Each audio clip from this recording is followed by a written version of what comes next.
2026 നിയമസഭാ ഇലക്ഷനിൽ കൊല്ലം ജില്ലയിലെ 11 നിയമസഭാ മണ്ഡലങ്ങളിൽ ഏതൊക്കെ മണ്ഡലങ്ങളിൽ ഏതൊക്കെ മുന്നണികൾക്കാണ് ശക്തമായ വിജയസാധ്യത എന്ന് നമുക്ക് പരിശോധിക്കാം. 2021 അതായത് കഴിഞ്ഞ നിയമസഭാ ഇലക്ഷനിൽ ഈ 11 സീറ്റുകളിൽ 9 സീറ്റുകൾ LDF വിജയിച്ചപ്പോൾ 2 സീറ്റുകൾ മാത്രമാണ് UDF ലഭിച്ചത്, കരുനാഗപ്പള്ളിയും കുണ്ടറയും.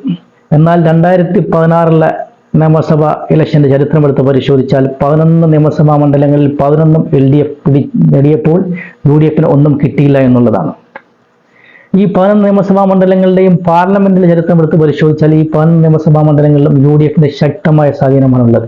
എന്നാൽ നിയമസഭാ ഇലക്ഷനിലോട്ട് വരുമ്പോൾ അവിടെ സംഭവിക്കുന്നത് മറ്റൊന്നാണ്. ഈ 11 മണ്ഡലങ്ങളിലും പലയിടത്തും LDF ആണ് ശക്തമായ മുൻതൂക്കം നേടി മുൻപോട്ട് പോകുന്നത്. എന്നാൽ 2026 ഇലക്ഷനിൽ എന്താണ് സംഭവിക്കുന്നതെന്ന് നമുക്ക് നോക്കാം. കൊല്ലം ജില്ലയിലെ കൊല്ലം നിയമസഭാ മണ്ഡലം നമുക്കറിയാം. നിലവിൽ അവിടെ മുകേഷാണ് അവിടെ MLA ആയിട്ടിരിക്കുന്നത്. ഒരുപക്ഷെ കഴിഞ്ഞ ഇലക്ഷനിൽ അവിടെ കോൺഗ്രസിന് ശക്തനായ ഒരു സ്ഥാനാർത്ഥി അവിടെ മത്സരിക്കാൻ ഉണ്ടായിരുന്നുവെങ്കിൽ ഒരുപക്ഷെ UDF ഏറ്റവും കൂടുതൽ വിജയസാധ്യതയുള്ള ഒരു മണ്ഡലമായിരുന്നു കൊല്ലം നിയമസഭാ മണ്ഡലം. എന്നാൽ കഴിഞ്ഞ ടൈമിൽ 2000-ൽ പരം വോട്ടുകളുടെ വ്യത്യാസത്തിൽ മാത്രമാണ് അവിടെ കോൺഗ്രസ് പരാജയപ്പെട്ടത്, അവിടെ മുകേഷ് വിജയിച്ചത്. അടുത്ത 2026 ഇലക്ഷനിൽ കോൺഗ്രസ് ശക്തനായ ഒരു സ്ഥാനാർത്ഥി നിർത്തുകയാണെങ്കിൽ UDF ഏറ്റവും നിഷ്പ്രയാസം ജയിക്കാൻ കഴിയുന്ന കൊല്ലം ജില്ലയിലെ ഒരു നിയമസഭാ മണ്ഡലമാണ് കൊല്ലം. അതുകൊണ്ട് തന്നെ 2026 നിയമസഭാ ഇലക്ഷനിൽ കൊല്ലത്തെ ഏറ്റവും കൂടുതൽ സാധ്യതയുള്ളത് അത് UDF തന്നെയാണ്. അടുത്ത പത്തനാപുരം നിയമസഭാ മണ്ഡലം. പത്തനാപുരം നിയമസഭാ മണ്ഡലം നമുക്കറിയാം. നിലവിൽ KB ഗണേഷ് കുമാറാണ് അവിടുത്തെ MLA. കഴിഞ്ഞ 5-6 ടേമുകളിലായി ഗണേഷ് കുമാർ തന്നെയാണ് അവിടെ MLA ആയിട്ട് തിരഞ്ഞെടുക്കപ്പെടുന്നത്. അദ്ദേഹം LDF സ്ഥാനാർത്ഥിയായും UDF സ്ഥാനാർത്ഥിയായും ഒക്കെ മത്സരിച്ചു അവിടെ വിജയിക്കുന്നു. 2026 KB ഗണേഷ് കുമാർ തന്നെയാണ് അവിടെ സ്ഥാനാർത്ഥിയെങ്കിൽ അദ്ദേഹം LDF സ്ഥാനാർത്ഥിയായാലും UDF സ്ഥാനാർത്ഥിയായാലും ഗണേഷ് കുമാറാണ് മത്സരിക്കുന്നതെങ്കിൽ പത്തനാപുരത്ത് ഏറ്റവും കൂടുതൽ സാധ്യത KB ഗണേഷ് കുമാറിന് തന്നെയാണ്. അടുത്ത ചവറ. ചവറ നിലവിൽ സുജിത് വിജയൻപിള്ളയാണ് MLA ആയിട്ടിരിക്കുന്നത്. അത് RSPയുടെ സീറ്റാണ്. RSPയുടെ പ്രമുഖ നേതാവ് ഷിബു ബേബി ജോൺ മത്സരിക്കുന്ന സീറ്റാണ് ചവറ. അദ്ദേഹം കഴിഞ്ഞ 2 വട്ടം അവിടെ നിന്ന് MLA ആയിട്ടുണ്ട്, മന്ത്രിയായിട്ടുണ്ട്. എന്നാൽ കഴിഞ്ഞ തെരഞ്ഞെടുപ്പിൽ സുജിത് വിജയൻപിള്ളയുടെ 1000-ൽ പരം വോട്ടുകളുടെ വ്യത്യാസത്തിൽ ഷിബു ബേബി ജോൺ പരാജയപ്പെട്ടു. ഇവിടെ ഒരു ചോദ്യമുള്ളത്, കേരളത്തിലെ 2 ശക്തരായ സ്ഥാനാർത്ഥികൾ VP രാമകൃഷ്ണപിള്ളയും അതേപോലെ തന്നെ പ്രേമചന്ദ്രനെയും, അങ്ങനെ ആർക്കും പെട്ടെന്ന് പരാജയപ്പെടുത്താൻ കഴിയാത്ത പ്രേമചന്ദ്രനെയും പരാജയപ്പെടുത്തിയ വ്യക്തിയാണ് ഷിബു ബേബി ജോൺ. പിന്നെ എങ്ങനെയാണ് ഈ രാഷ്ട്രീയത്തിൽ അത്ര ശക്തനല്ലാത്ത സുജിത് വിജയൻപിള്ളയ്ക്ക് മുന്നിൽ ഷിബു ബേബി ജോൺ എങ്ങനെ പരാജയപ്പെട്ടു എന്നുള്ളത് കൊല്ലം ജില്ലയിൽ ഒരു ചോദ്യചിഹ്നമായി നിലനിൽക്കുകയാണ്. 2026 ഇലക്ഷൻ വന്നാൽ ഇപ്പോഴത്തെ രാഷ്ട്രീയ സാഹചര്യം വെച്ച് ചവറ UDF പിടിച്ചെടുക്കാനുള്ള സാധ്യതകളാണ് കാണുന്നത്. 2026 ചവറ UDF പോകും എന്നുള്ളതാണ് ഇപ്പോഴത്തെ ഒരു രാഷ്ട്രീയ സാഹചര്യം വെച്ച് പറയാൻ കഴിയുന്നത്. അടുത്ത ചാത്തന്നൂർ നമുക്കറിയാം. നിലവിൽ LDFലെ CPIയുടെ മണ്ഡലമാണ് ചാത്തന്നൂർ മണ്ഡലം. കൊല്ലം ജില്ലയിൽ ഏറ്റവും ശക്തമായ ത്രികോണ പോരാട്ടം നടക്കുന്ന ഒരു മണ്ഡലമാണ് ചാത്തന്നൂർ നിയമസഭാ മണ്ഡലം. കഴിഞ്ഞ നിയമസഭാ ഇലക്ഷനിൽ അവിടെ UDF സ്ഥാനാർത്ഥി 3-ാം സ്ഥാനത്താണ്, BJPയുടെ സ്ഥാനാർത്ഥിയാണ് അവിടെ 2-ാം സ്ഥാനത്ത് വന്നത്.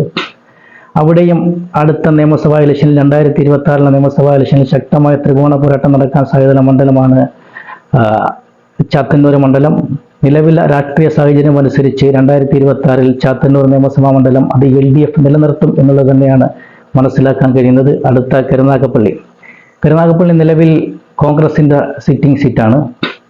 കഴിഞ്ഞ നിയമസഭാ ഇലക്ഷനിൽ കേരളത്തിൽ പലയിടത്തും LDF ശക്തമായ മുൻതൂക്കം നടത്തിയപ്പോൾ മൃഗീയമായ ഭൂരിപക്ഷത്തിൽ കോൺഗ്രസിന്റെ സ്ഥാനാർത്ഥി വിജയിച്ച മണ്ഡലമാണ് കരുനാഗപ്പള്ളി നിയമസഭാ മണ്ഡലം. CR മഹേഷ് ആയിരുന്നു തിരഞ്ഞെടുക്കപ്പെട്ടത്.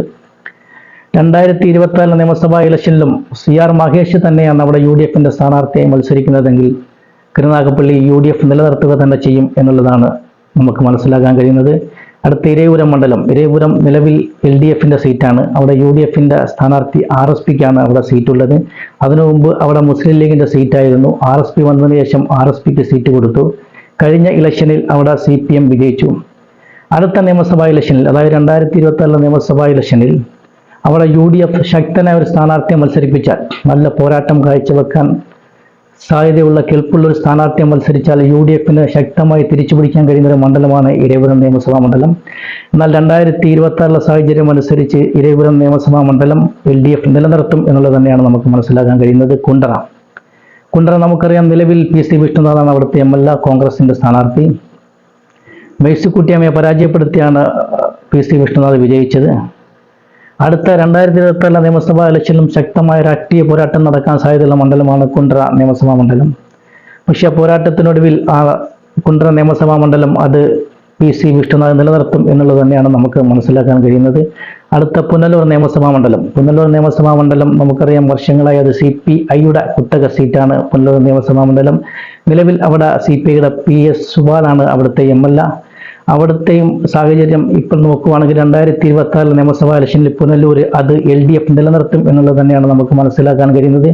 അടുത്ത ചടയമംഗലം ഈ പറഞ്ഞതുപോലെ CPIയുടെ കുത്തക സീറ്റാണ്. ചിഞ്ചുറാണി, കേരളത്തിലെ മന്ത്രിയായിട്ടിരിക്കുന്ന ചിഞ്ചുറാണിയാണ് അവിടെ നിലവിൽ ചടയമംഗലത്തു നിന്നുള്ള പ്രതിനിധി. ഇപ്പോഴത്തെ ഒരു സാഹചര്യം വെച്ച് 2026 ചടയമംഗലം അത് CPI ഇടതുപക്ഷത്തിനൊപ്പം നിലനിൽക്കും എന്നുള്ളത് തന്നെയാണ് നമുക്ക് മനസ്സിലാക്കാൻ കഴിയുന്നത്. അടുത്ത കുന്നത്തൂര് കോവൂർ കുഞ്ഞുമോനാണ് അവിടുത്തെ MLA. RSPകൾ പരസ്പരം ഏറ്റുമുട്ടുന്ന ഒരു മണ്ഡലമാണ് കുന്നത്തൂര് മണ്ഡലം. കഴിഞ്ഞ നിയമസഭാ ഇലക്ഷനിൽ ഇടതുപക്ഷത്തിന് ശക്തമായ സ്വാധീനമുള്ള കുന്നത്തൂരിൽ കഴിഞ്ഞ നിയമസഭാ ഇലക്ഷൻ 2000-ൽ പരം വോട്ടുകളുടെ വ്യത്യാസത്തിൽ മാത്രമാണ് കോവൂർ കുഞ്ഞുമോൻ വിജയിച്ചത്. നിലവിൽ കോവൂർ കുഞ്ഞുമോൻ പല വിമർശനങ്ങൾ നേരിട്ടുകൊണ്ടിരിക്കുന്നു. അതുപോലെ അവിടുത്തെ എതിർ സ്ഥാനാർത്ഥി ഉല്ലാസ് കോവൂര്, അദ്ദേഹം അവിടുത്തെ കുന്നത്തൂരിലെ ജനകീയ പ്രശ്നങ്ങളിൽ ഇടപെടുകയും അവിടുത്തെ ജനങ്ങളുമായി നല്ല ബന്ധം പുലർത്തുകയും ഒക്കെ ചെയ്യുന്നത് കൊണ്ട് തന്നെ ഒരു പക്ഷേ 2026 ഇലക്ഷനിൽ കുന്നത്തൂര് ഒരു ചരിത്രത്തിന്റെ സാക്ഷിയാവും. കുന്നത്തൂര് UDF പിടിച്ചെടുക്കാനുള്ള സാധ്യത 2026 കുന്നത്തൂര് ഉല്ലാസ് കോവൂര് UDF പിടിച്ചെടുക്കാനുള്ള സാധ്യത വളരെ കൂടുതലാണ്. കൊട്ടാരക്കര നിലവിൽ KN ബാലഗോപാൽ, കേരളത്തിന്റെ ധനകാര്യമന്ത്രി KN ബാലഗോപാലാണ് നിലവിൽ അവിടുത്തെ MLA. അവിടെയും ശക്തമായ ത്രികോണ പോരാട്ടത്തിന് BJPക്ക് സ്വാധീനമുള്ള ഒരു മണ്ഡലം കൂടിയാണ് കൊട്ടാരക്കര നിയമസഭാ മണ്ഡലം. ശക്തമായ ത്രികോണ പോരാട്ടത്തിന് സാക്ഷ്യം വഹിക്കുന്ന ഒരു മണ്ഡലമായിരിക്കും കൊട്ടാരക്കര. അവിടെ KN ബാലഗോപാൽ വീണ്ടും മത്സരിക്കുമെന്നറിയില്ല. പക്ഷേ അവിടെ കോൺഗ്രസിന്റെ സ്ഥാനാർത്ഥിയായി വരാൻ സാധ്യതയുള്ളത് മുൻ MLA ആയിട്ടുള്ള CPM-കാരി ഒരുപക്ഷെ അവിടെ കോൺഗ്രസിന്റെ സ്ഥാനാർത്ഥിയായി വരാൻ സാധ്യതയുണ്ട്. അങ്ങനെ വന്നാൽ ശക്തമായ പോരാട്ടം നടക്കും. എന്നാലും കൊട്ടാരക്കര അത് LDF നിലനിർത്തും എന്നുള്ളതാണ് മനസ്സിലാക്കാൻ കഴിയുന്നത്. നമ്മുടെ ഈ വിലയിരുത്തൽ അനുസരിച്ച് 2026 ഇലക്ഷനിൽ ഈ 11 നിയമസഭാ ഇലക്ഷനുകളിൽ 6 സീറ്റ് LDF-ഉം 5 സീറ്റും UDF-ഉം വിജയിക്കും എന്നുള്ളതാണ് 2026 നിയമസഭാ ഇലക്ഷന്റെ കണക്കുകൾ വെച്ച് നോക്കുമ്പോൾ നമുക്ക് പറയാൻ കഴിയുന്നത്. ഈ 11 നിയമസഭാ മണ്ഡലങ്ങളിലും 6 അതായത് പത്തനാപുരം, ചാത്തന്നൂര്, ഇരവിപുരം, പുനലൂര്, ചടയമംഗലം, കൊട്ടാരക്കര മണ്ഡലങ്ങൾ UDF നിലനിർത്തുമ്പോൾ കൊല്ലം, ചവറ, കരുനാഗപ്പള്ളി, കുണ്ടറ, കുന്നത്തൂർ മണ്ഡലങ്ങൾ UDF വിജയിക്കും എന്നുള്ളതാണ് ഇതിൽ നിന്ന് നമുക്ക് മനസ്സിലാക്കാൻ കഴിയുന്നത്.